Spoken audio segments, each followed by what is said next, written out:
Nuestra esperanza está en que hemos sido miembros de una iglesia como Iglesia Bíblica de Lima. Nuestra esperanza no está en nuestras obras, ni que fuimos buenos hombres o buenas mujeres o buenos padres de familia, buenos ciudadanos. Mi única esperanza es Cristo y lo que Él hizo en la cruz por mí. Así que nos aferramos a Él. Tomen asiento, mis hermanos. Tomen asiento y queremos pedirles a los niños, qué lindo es escuchar cantar a los niños, que estén con nosotros. Ahora tienen que ir a su aula, los niños menores de 12 años. Los mayores de 12 se quedan acá con nosotros. Qué bueno es que participen del culto y puedan ver a sus padres cantar, puedan experimentar la comunión de la iglesia, lo que es el culto público, justo del tema que estamos hablando. Mientras nosotros nos preparamos, mis hermanos, para escudriñar la palabra de Dios, para estudiar la palabra del Señor, en un tema que es tan relevante, tan polémico. ¿Cuántos domingos llevamos hablando de este tema? Es un tema extenso, son 3 capítulos, seguimos con el tema del don de lenguas.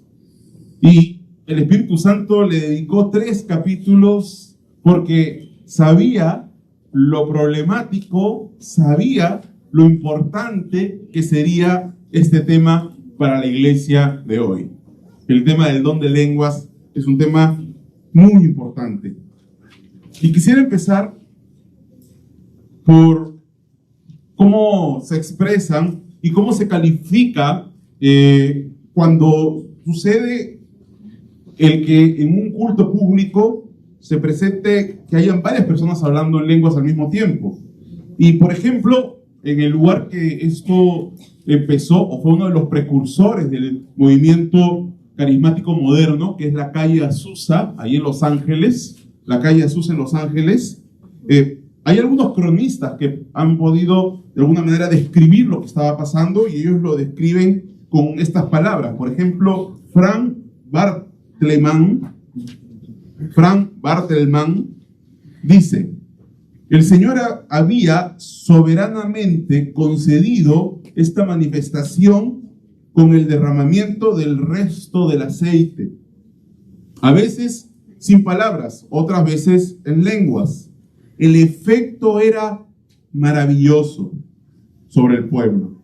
Trajo una atmósfera celestial como si los ángeles mismos estuvieran presentes y se unieran con nosotros.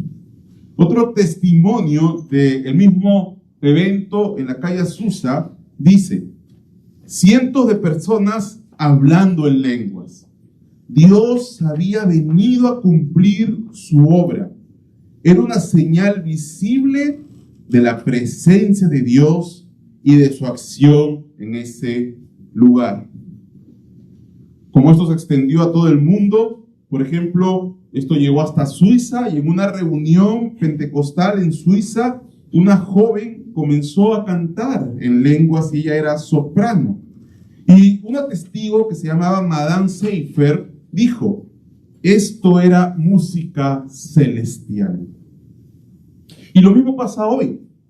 Generalmente, cuando se presentan estas manifestaciones de hablar en lenguas al mismo tiempo, y muchas personas hablando al mismo tiempo, se dice: aquí está el Espíritu, este es el poder de Dios que se está derramando, esto es una evidencia de la bendición de Dios, etcétera, etcétera. La pregunta es: ¿pero es realmente así? Quiero aclarar que vamos a tocar un texto que habla del tiempo en el cual estaba vigente el don de lenguas. Así que, seas cesacionista o seas continuista, que así se llama a los que creen que el don de lenguas sigue vigente, es continuista, y a los que creen, como nosotros, que estamos persuadidos que el don de lenguas ya no está vigente, tuvo su tiempo. Pero seas cesacionista o seas continuista, este texto lo deberías aplicar, porque este texto era para cuando estaba vigente el don de lenguas. Y en este texto, entonces, nos muestra que es realmente así, todas estas calificaciones son ciertas. Y hoy día vamos a ver que Pablo más bien enseña que las escrituras presentan este tipo de escenarios donde hay lenguas que no se pueden entender y no hay traducción.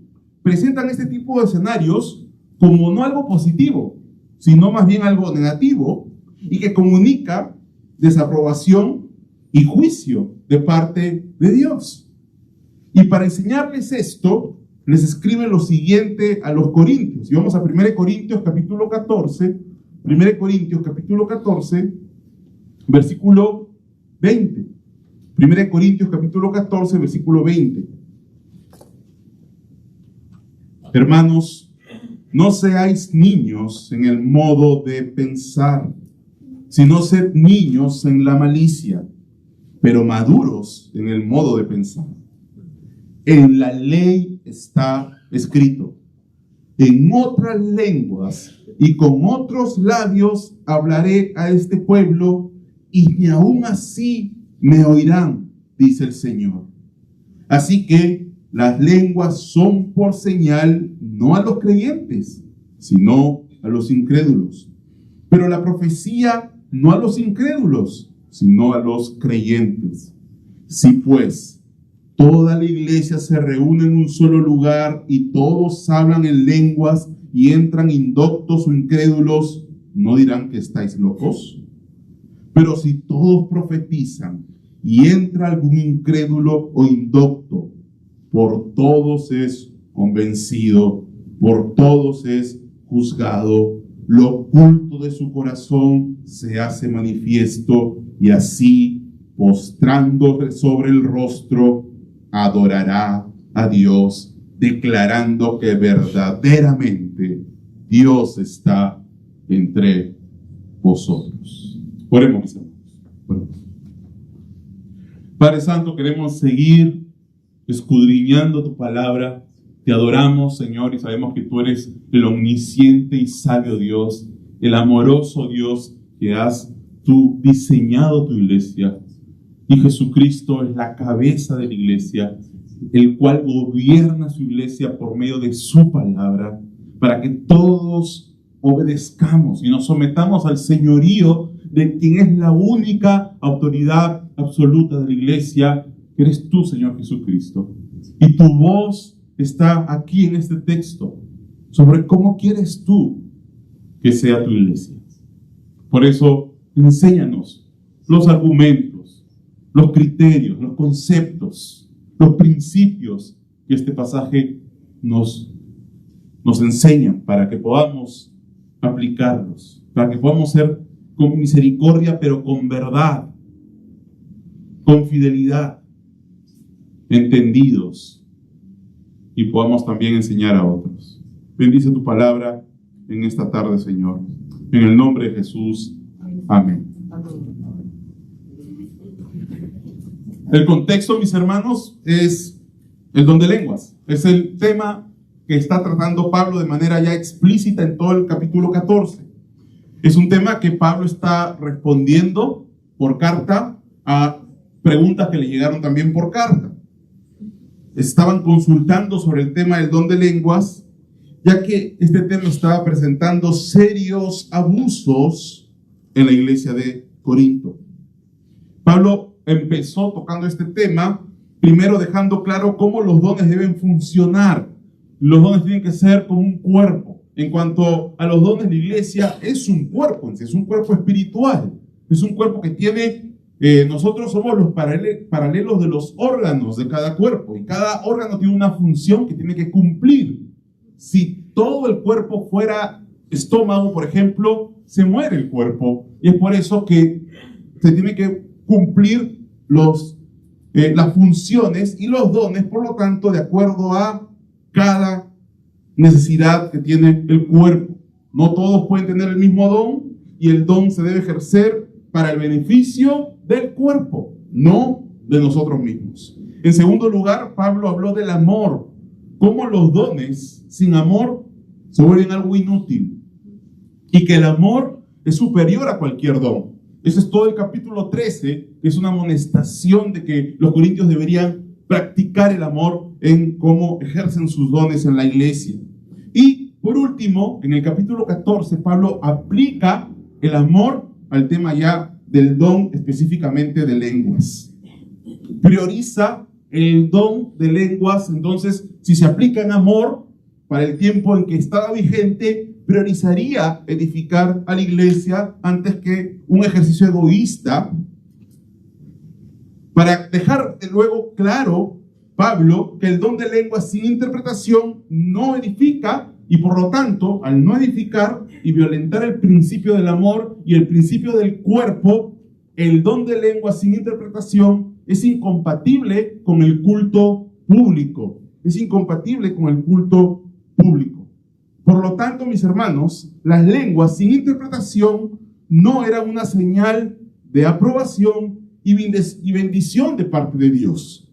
Y eso es ahora el punto que Pablo quiere demostrar. Las lenguas sin interpretación, o sea, cuando escuchas idiomas que no puedes entender y en todo el lugar se está hablando cosas que tú no entiendes y no hay entendimiento, no hay comprensión, no hay códigos comunes, hay confusión, no es una señal de aprobación de parte de Dios, no es una señal de bendición de parte de Dios, sino todo lo contrario. Y Pablo lo va a explicar usando la palabra. Pero primero, amonestando a que la iglesia de Corinto tiene que ser humilde para poder escuchar la palabra de Dios y lo que dice la ley con respecto a este punto. Entonces, hoy día vamos a desarrollar 3 puntos, mis hermanos. Las lenguas sin interpretación no eran señal de aprobación y bendición de parte de Dios por 3 razones. La primera razón que vamos a ver es porque eran una señal de inmadurez. La segunda razón que vamos a ver, la segunda razón, para que vayan apuntando, porque eran señal de juicio para los incrédulos. Y la tercera razón es porque producían lo opuesto a la profecía. Porque producían lo opuesto a la profecía. Estamos hablando de las lenguas sin interpretación, por si acaso. Si en ese tiempo el don de lenguas se ejercitaba con interpretación, entonces esas lenguas ya se convertían en profecía. Ya estaban hablando de parte de Dios algo que se podía entender, que traía edificación, consolación y exhortación. Pero si el don de lenguas se ejercitaba sin interpretación, entonces no traía bendición ni aprobación de parte de Dios. Primera razón, entonces. Vamos a ver la primera razón. Porque era una señal de inmadurez. 1 Corintios 14:20 dice, y qué importante cómo les habla. Hermanos, no seáis niños en el modo de pensar, sino sed niños en la malicia, pero maduros en el modo de pensar. Y primero empieza llamándolos hermanos. Aclara que para Pablo, a pesar de que estaban abusando del don de lenguas y se estaba presentando este contexto, un contexto que Pablo va a explicar porque es un contexto que más bien lo que se quería expresar cuando se presentaban este tipo de contextos era desaprobación y juicio. Pero Pablo primero aclara que igual para Pablo son creyentes, son mis hermanos en Cristo. Yo los trato como hermanos en Cristo. A pesar del desorden en los cultos y a pesar de que están abusando de los dones y buscando dones para exhibición y autoexaltación, son creyentes. Así que empieza con esta forma de expresarse amorosa, cariñosa y reconociendo que son sus hermanos. Y de ahí viene la reprensión. No seáis niños en el modo de pensar. ¿Qué quiere decir Pablo con esta frase? Niño, aquí el término en griego es un niño pequeño, de esos niños que juegan en las plazas, un niño, por lo tanto, inocente, y está diciendo, no seamos como los niños en la forma como usamos la mente para considerar algo cuidadosamente. Si tú vas a meditar y considerar algo, meditar en eso, pensar en eso cuidadosamente, no pienses, no hagas ese ejercicio de una manera inmadura. No seas un niño al usar tu mente. Por el contexto, entendemos que Pablo se está refiriendo que buscar hablar en lenguas en el culto público sin que haya intérprete, a pesar de que no edifica, a pesar de que está demostrado por lo que Pablo ha dicho que no edifica, y a pesar de que muestra falta de amor, si tú insistes en hablar en lenguas sin intérprete, es pensar como un niño. Estás pensando como un niño. Es pensar de una manera inmadura y sin seriedad. Pablo ya había usado esta comparación con los niños, haciendo notar cómo los niños son inmaduros. Por ejemplo, en 1 Corintios capítulo 3, versículo 1, Pablo usó la comparación con los niños por la inmadurez que generalmente tienen los niños. 1 Corintios 3, 1.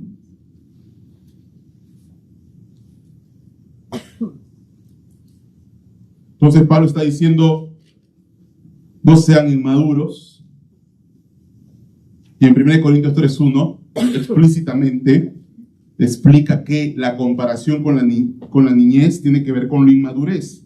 De manera que yo, hermanos, no pude hablaros como espirituales, sino como a carnales, como a niños en Cristo.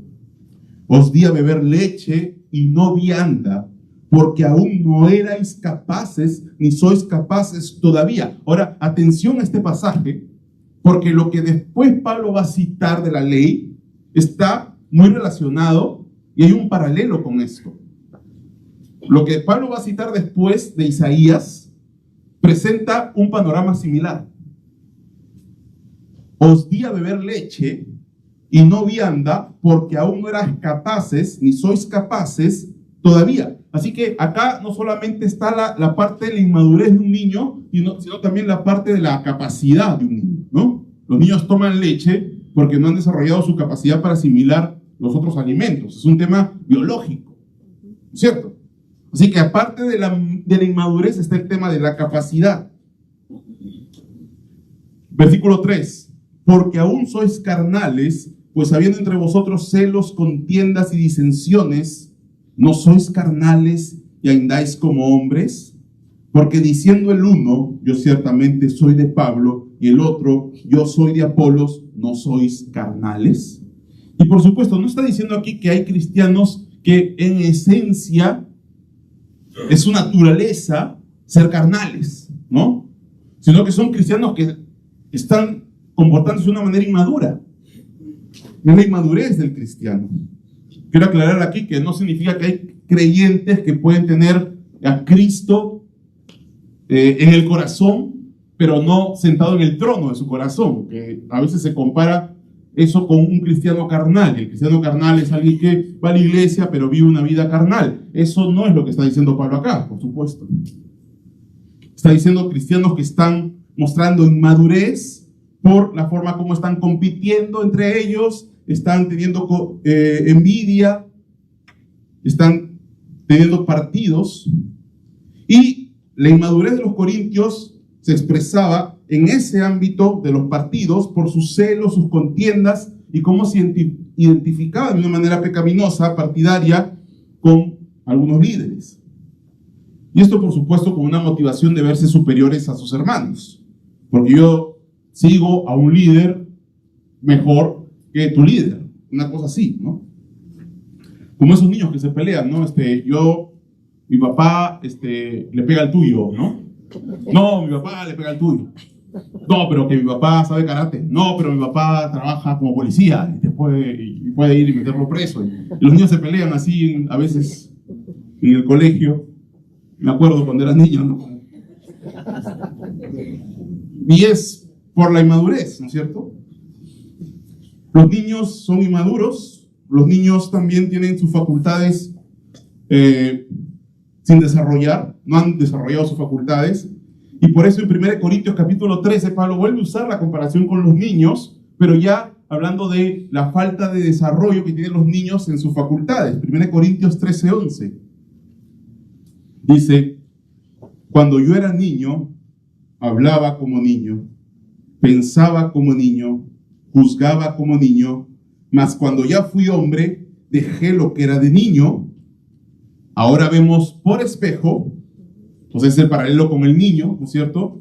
O sea, no vemos claramente, no vemos todo, no tenemos toda la claridad, oscuramente, más entonces veremos cara a cara. Ahora conozco en parte, pero entonces conoceré como fui conocido. O sea, el niño tiene una capacidad limitada que se compara a nuestra vida actual versus la capacidad que tendremos cuando estemos con cuerpos glorificados en el reino. Y podremos ver más claramente, por supuesto. Así que Pablo usa este tema de la comparación con la niñez en dos aspectos: falta de capacidad e inmadurez. Falta de capacidad por el desarrollo e inmadurez porque tienen la tendencia los niños a confundir la fantasía con la realidad. Los niños les dan mucha importancia a cosas que no son muy importantes. Le prestan mucha atención a cosas que no necesariamente son las que deberían prestarle atención, y no le prestan atención e ignoran cosas que sí deberían atender. Entonces Pablo está diciendo: no sean como niños, no le den tanto valor a sobresalir, a exhibir sus dones, y le den más valor a eso que edificar. No sean como niños que creen que las lenguas tienen un valor sin interpretación en el culto público. Pablo dice más bien, sino, sed niños en la malicia. Sed niños en la malicia. ¿Qué quiere decir esto de ser niños en la malicia? Los niños no tienen la capacidad ni las facultades completamente, como hemos explicado. Tampoco tienen la madurez. Entonces, el ser niño en la malicia es que tengas poca capacidad para pensar mal, para hacer daño, para planificar lo malo.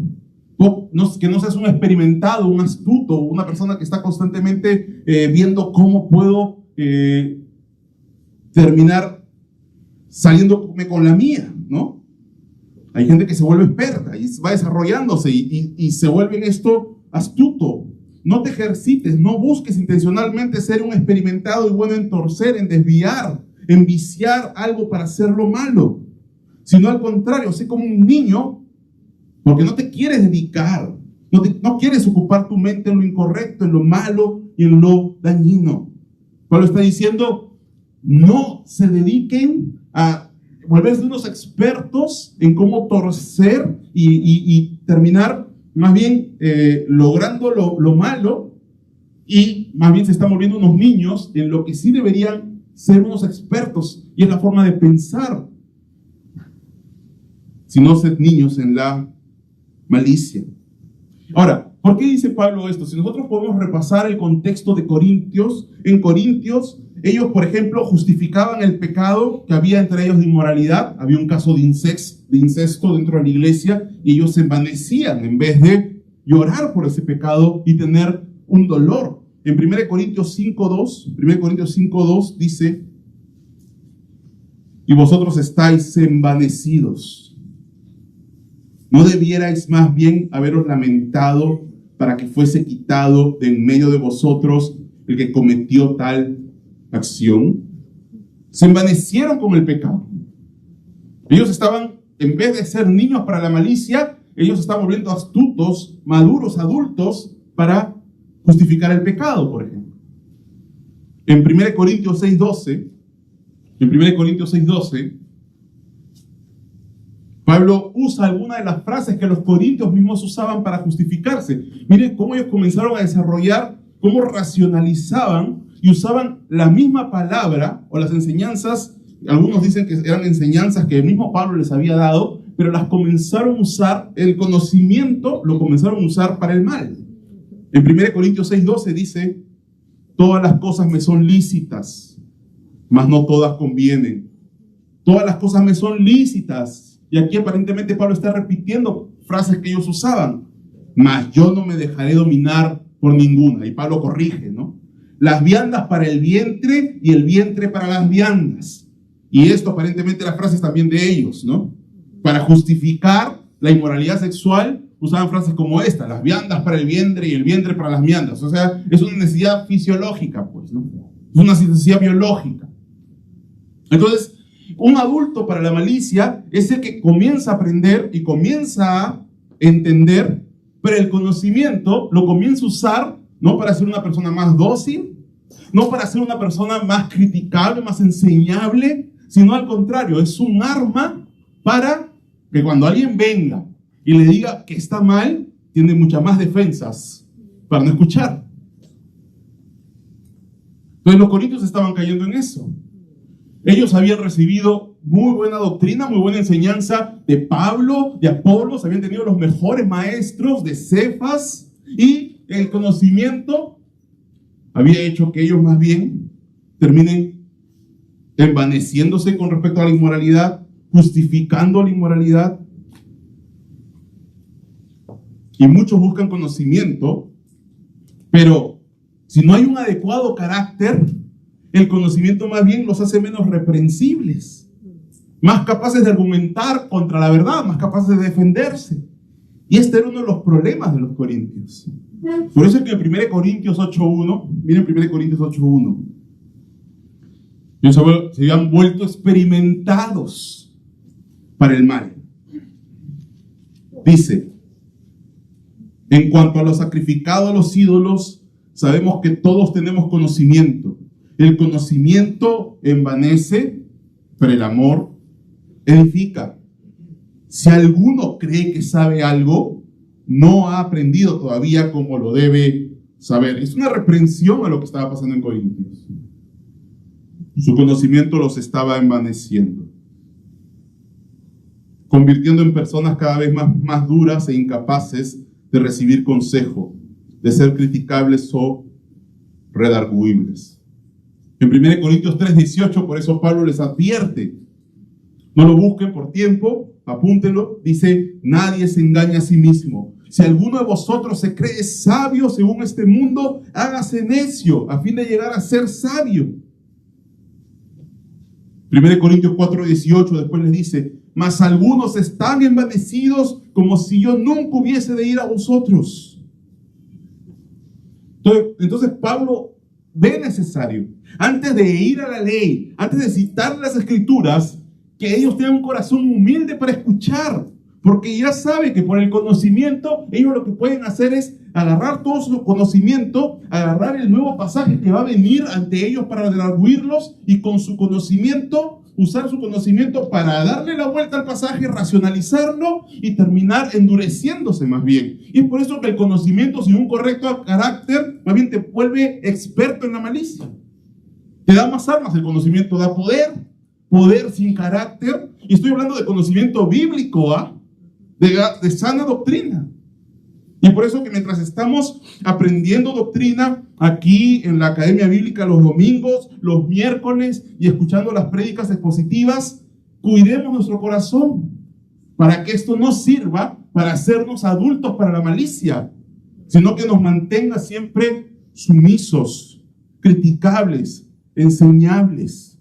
De esta manera seremos niños para la malicia, y más bien nuestro entendimiento tiene que crecer para ser verdaderamente maduros en el modo de pensar.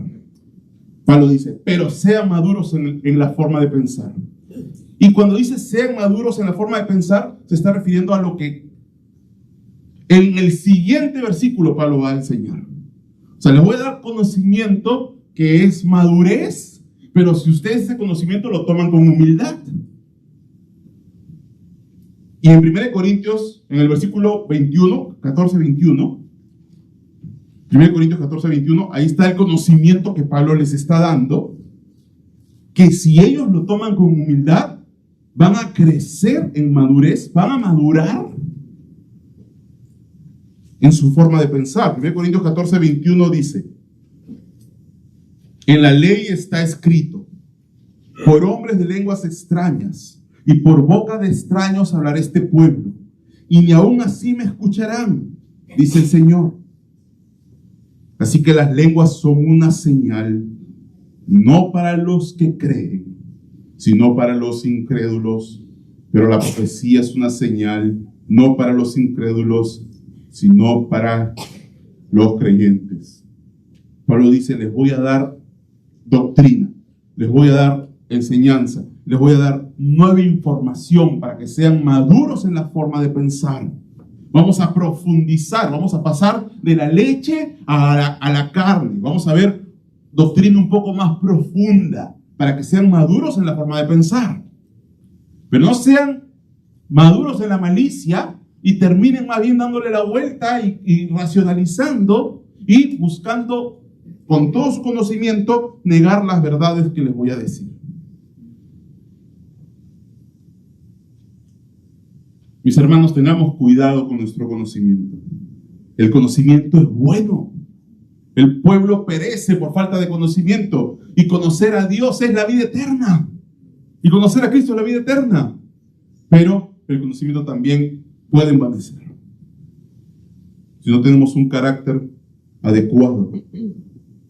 ¿Y cuánto de nuestro crecimiento espiritual y nuestra santificación se aletarga y se vuelve lento? Porque somos orgullosos. Usamos todo el bagaje que ya tenemos para racionalizar y para no reconocer las verdades claras de la palabra. Así que la primera razón por la cual el hablar en lengua sin interpretación no es señal de bendición y aprobación de Dios es porque está demostrando inmadurez. Segunda razón. Porque eran señal de juicio a los incrédulos. Y vamos ahora sí a la doctrina que Pablo quería enseñar, quería profundizar, quería pasar un poco de la leche a carne un poco más sólida, y cita la ley, cita las escrituras. Versículo 21. Porque eran señal de juicio a los incrédulos. Versículo 21 dice: en la ley está escrito. O sea, voy a usar la palabra, voy a enseñarles la palabra. Les abro las escrituras. Recíbanla con humildad. Recíbanla con una forma de pensar madura. ¿Qué dice la ley? La ley. En la ley está escrito: en otras lenguas y con otros labios hablaré a este pueblo, y ni aún así me oirán, dice el Señor. ¿Qué hace Pablo? Cita el Antiguo Testamento. Es una cita libre, no exacta. Es una alusión que Pablo hace con palabras que ellos iban a entender a qué pasaje se estaba refiriendo. Y cita el pasaje de Isaías 28:10.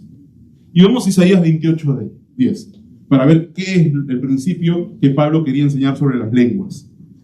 Isaías 28:10.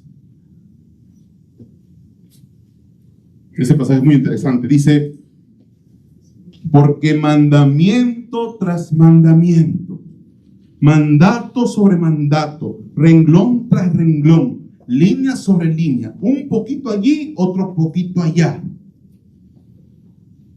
Porque en lengua de tartamudos y en extraña lengua hablará a este pueblo, a los cuales él dijo: este es el reposo, dar reposo al cansado, este es el refrigerio, mas no quisieron oír. Esto Pablo lo está conectando con el don de lenguas, pero con un aspecto del don de lenguas que era una forma de expresar juicio. ¿Cómo así? En este pasaje, si se dan cuenta, empieza con unas palabras repetidas, ¿no? Porque mandamiento tras mandamiento, mandato sobre mandato, renglón tras renglón. Ahora, en español no se nota, pero en el hebreo, esto es una figura onomatopéyica, o sea, por el sonido, se escucha como un tartamudeo.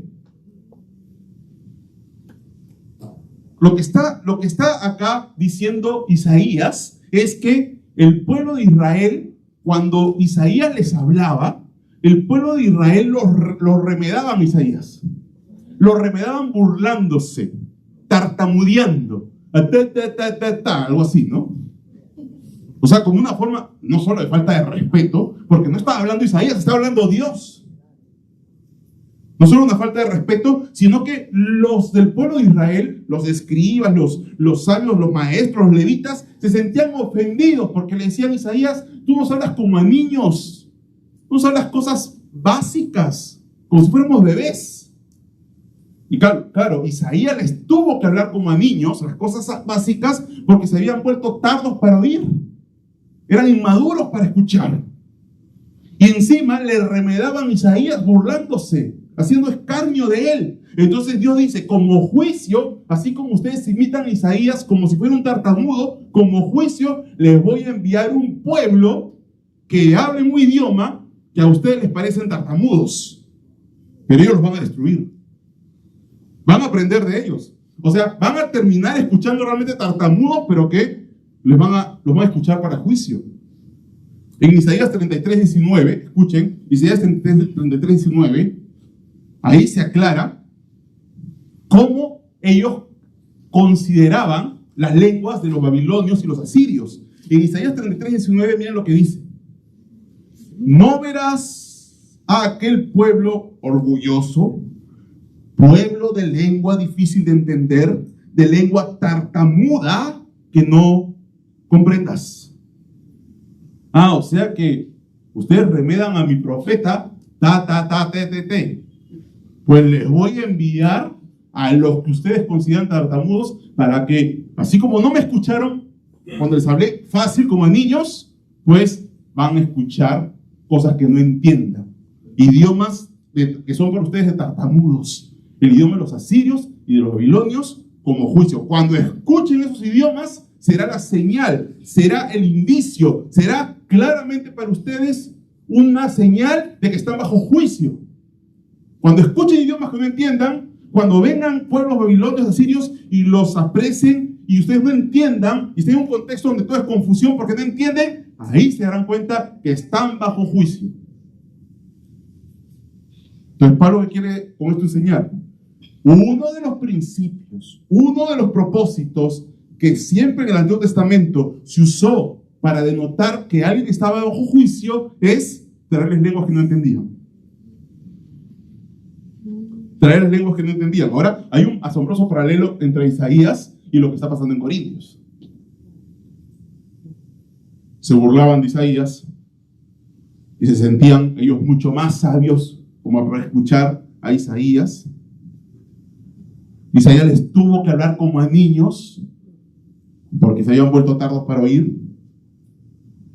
Y ya que no quisieron oír a Isaías, tendrían que aprender la lección de la mala, de los babilonios y asirios.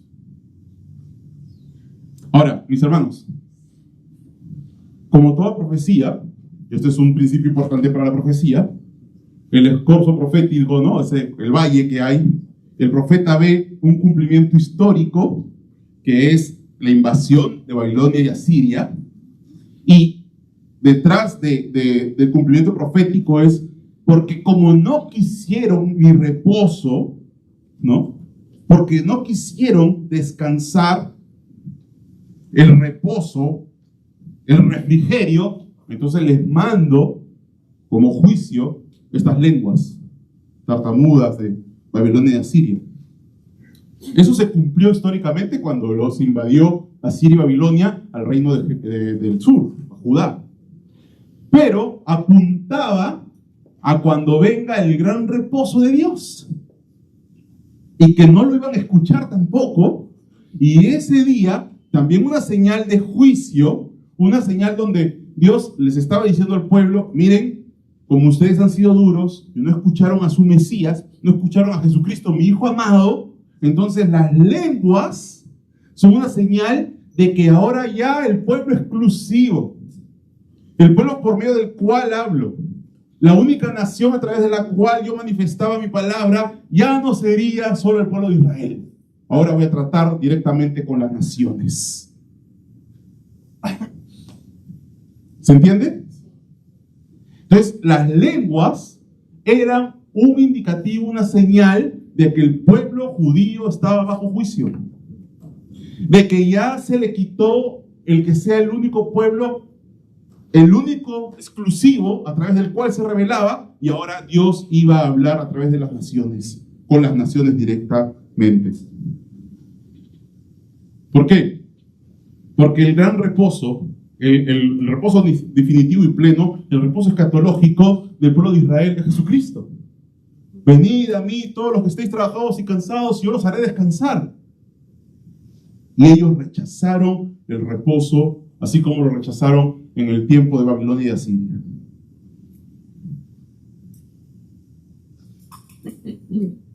Entonces, mis hermanos, Pablo les está enseñando un principio nuevo. No entienden, no se acuerdan, no saben, no han leído la ley, que el tema de estar delante de lenguas que no entienden es más bien un indicativo de parte de Dios, es un escenario por medio del cual Dios anuncia que todas esas personas que están ahí y no entienden y están viviendo ese contexto de no entender un idioma extranjero, están desaprobados por Dios, están bajo el juicio de Dios, y que más bien están necesitando arrepentimiento. Pablo dice, versículo 22, así que, en conclusión, las lenguas son por señal no a los creyentes, sino a los incrédulos, pero la profecía no a los incrédulos, sino a los creyentes. ¿Cuál es la conclusión? ¿Cuál es la aplicación de ese pasaje de Isaías al tema de las lenguas? Así que, en primer lugar, las lenguas son por señal no a los creyentes. O sea, que hayan lenguas sin interpretación no es una señal para que otros hermanos en Cristo, otros creyentes, digan qué espiritual que eres o cuánto poder tienes. Porque no es para los creyentes. Las lenguas no son una señal para que los demás creyentes vean que Dios está obrando en una congregación. Hay lenguas sin interpretación. Es una señal para nosotros, los cristianos, que en esa congregación Dios está obrando. Porque no es una señal para creyentes. Las lenguas sin interpretación no son una señal de autoridad para que los demás creyentes te escuchen. Las lenguas, a no ser que se interpreten y se vuelvan así profecía, no deben ser escuchadas por creyentes. No tienen utilidad para los creyentes. Y hablar en lenguas sin interpretación delante de tus hermanos es una muestra de que estás quedándote como niño porque no quieres aceptar el conocimiento bíblico que está en la ley de cuál es el contexto y el propósito para el cual se usaban lenguas sin interpretación.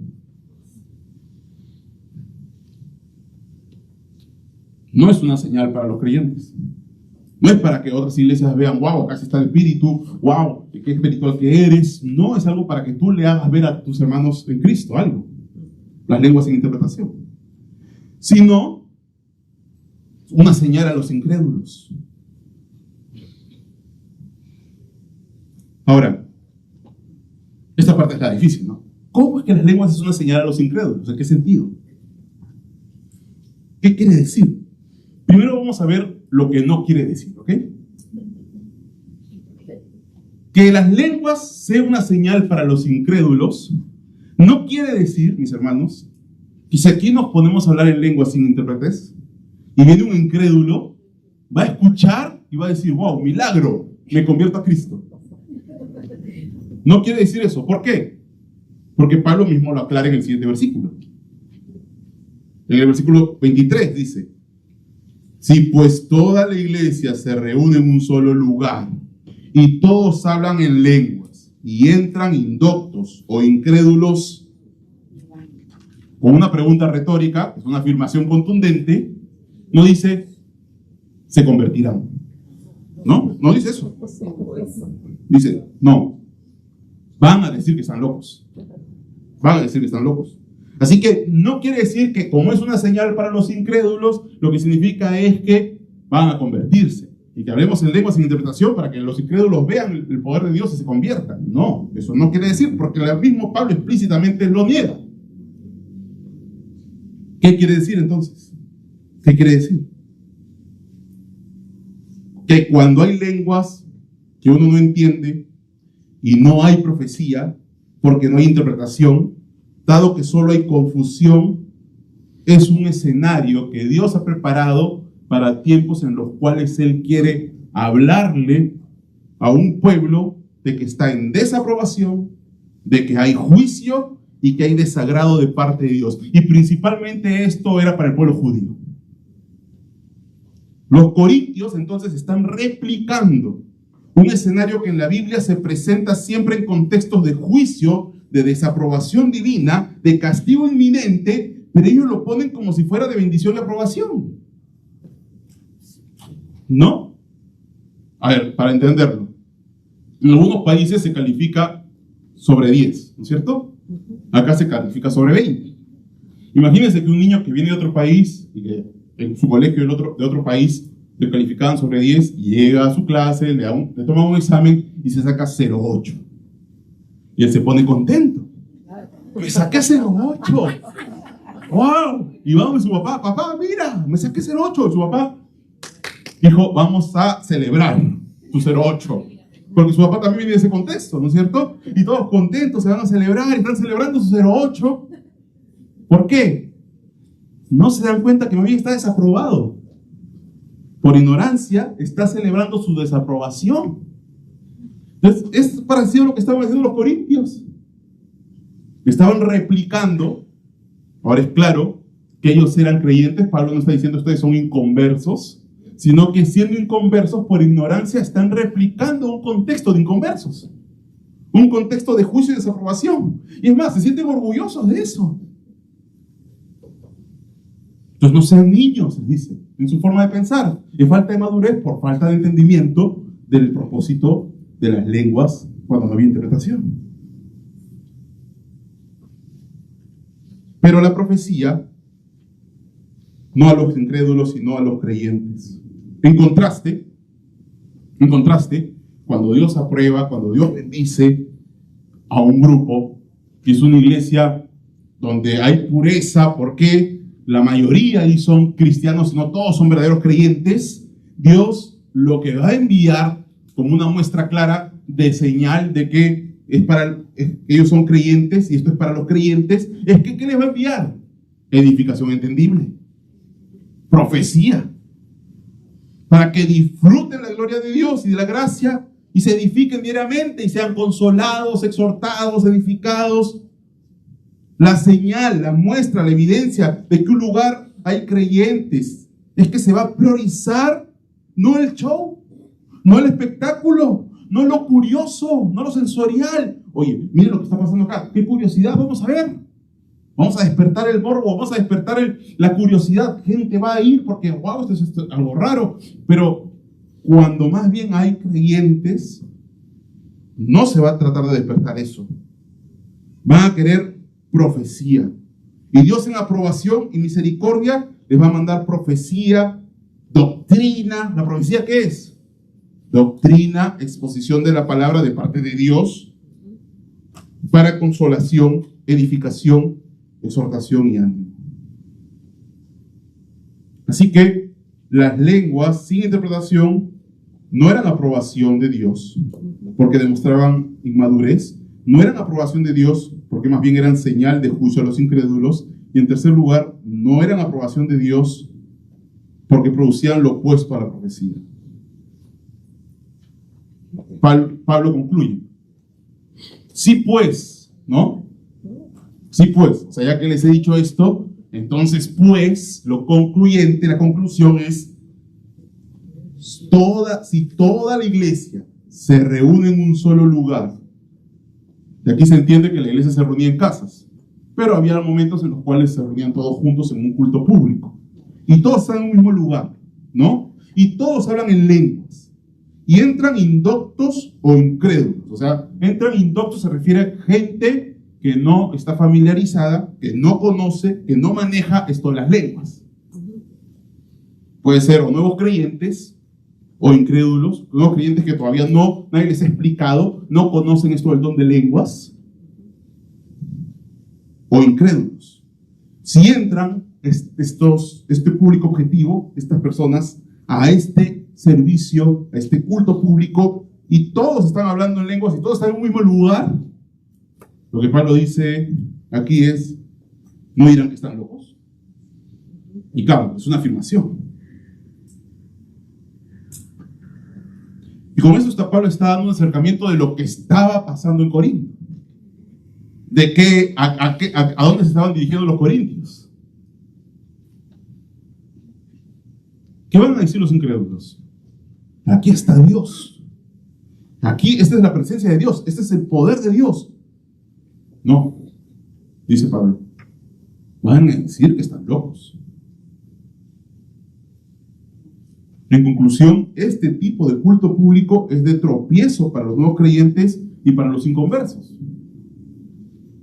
Versículo 24.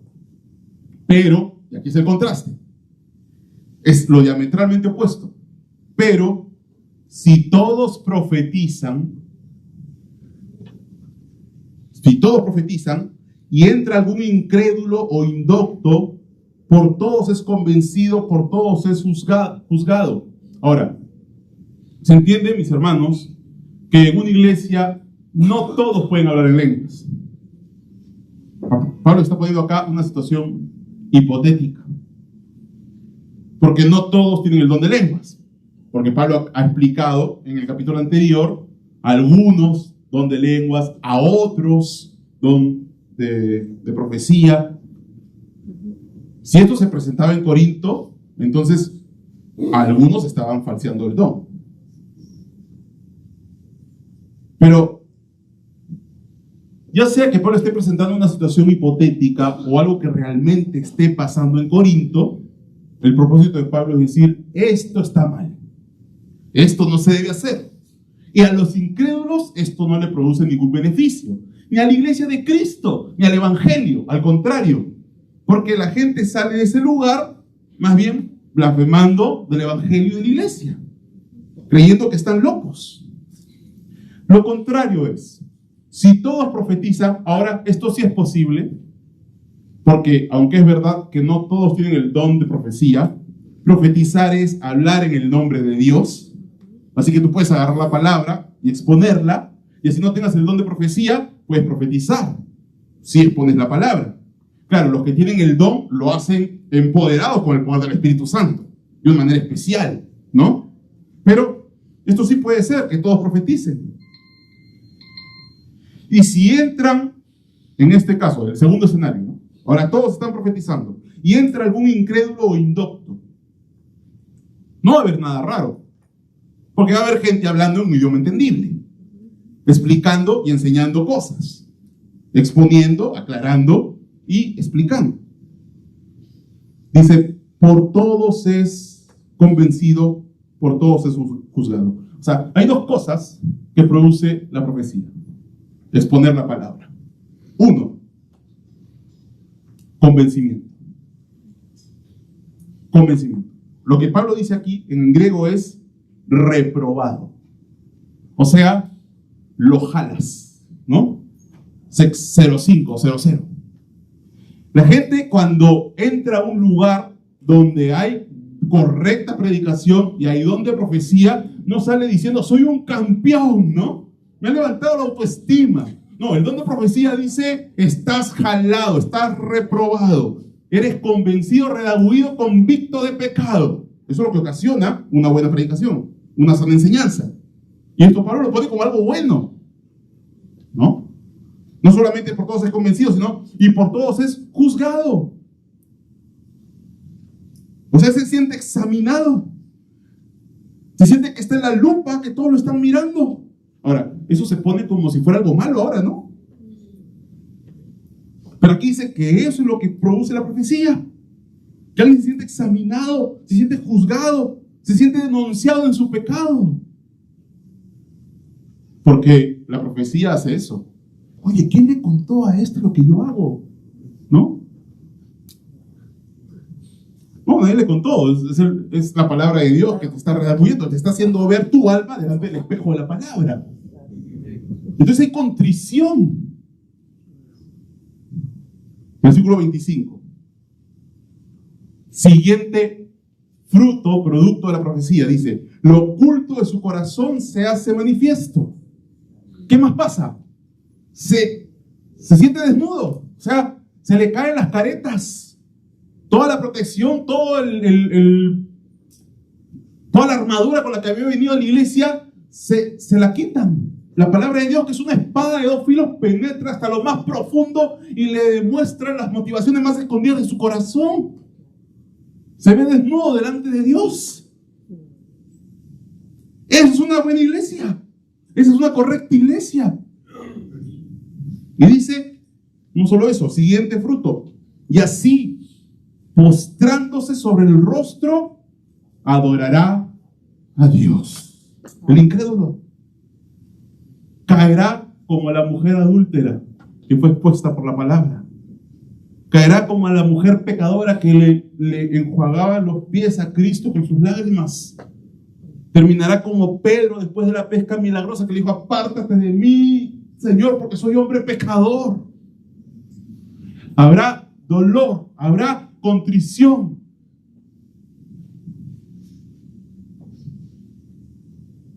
¿Y qué habrá al final? Declarando que verdaderamente Dios está entre vosotros. Amén. Oye, pero los corintios más bien querían hacer ver que Dios estaba con ellos a través de las lenguas. Hablando en lenguas sin que nadie entendiera. Y Pablo dice, al contrario, si ustedes hacen eso, lo que van a dar a notar está bajo juicio y desaprobación de Dios. Porque hay confusión. Lenguas extranjeras que nadie entiende. Pero si ustedes profetizan con un idioma entendible o interpretan las lenguas para que las lenguas se vuelvan profecía, cuando el don estaba vigente, lo que va a haber ahí sí verdaderamente van a decir hasta los incrédulos cuando se conviertan: aquí está Dios obrando. ¿Por qué? Porque todo el mundo salta y soy un campeón, ¿no? Y estoy viviendo mi mejor vida ahora. No, porque está llorando su pecado. Porque ha sido confrontado con la palabra, porque se ha desnudado su corazón, porque se ha dado cuenta que está desaprobado delante de Dios y porque ha caído de rodillas, rendido, pidiendo misericordia a Dios. Ahí está Dios.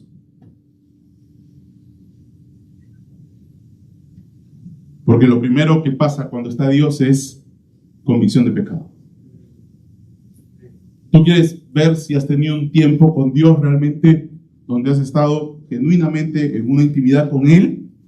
Entonces en ese tiempo has tenido convicción de pecado, y esa convicción de pecado te ha llevado a clamar perdón, y después has recibido la gracia del perdón de Dios y sales de ahí gozoso de que Dios te ha perdonado. Pues claro, no es que te quedas con la convicción de pecado, ¿no? Pides perdón y te reconcilias con Dios y sales gozoso, pero con una decisión de cambio. Las lenguas de los corintios las usaban para demostrar que el poder de Dios estaba entre ellos y que Dios estaba obrando ahí. Pablo dice todo lo contrario. Las lenguas sin interpretación dan a entender que están en juicio y bajo desaprobación de Dios.